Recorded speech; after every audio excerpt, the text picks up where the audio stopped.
Matt is one of the most expensive types of sugar in the world, costing up to $500 per kilogram. Many Americans are seeking to buy it. Early in the morning, the worker goes to the coconut garden and selects coconut trees that are flowering. Then the worker climbs the tree and cuts a part off the tip of the flower cluster. Next, plastic containers are placed at the tip of the flower stem to collect the sap that is secreted. After gathering enough sap, the worker pours the collected sap into buckets and brings it to the processing facility.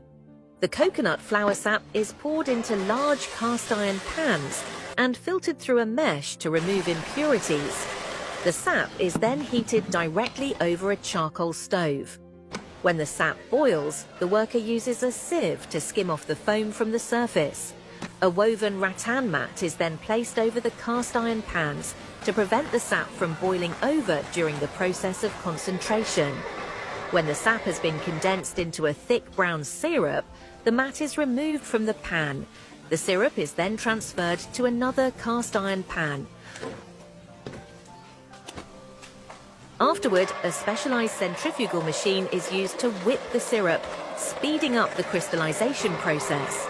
The entire process is done by hand, requiring meticulous attention and expertise from the worker to ensure the final product's quality. When the syrup reaches the desired level of concentration, the worker takes a mold lined with a non-stick layer and fills it with the syrup. After half a day, once the sugar has cooled and solidified, it can be removed from the mold and sold. Additionally, the sap can be extracted and processed into syrup to meet diverse consumer needs.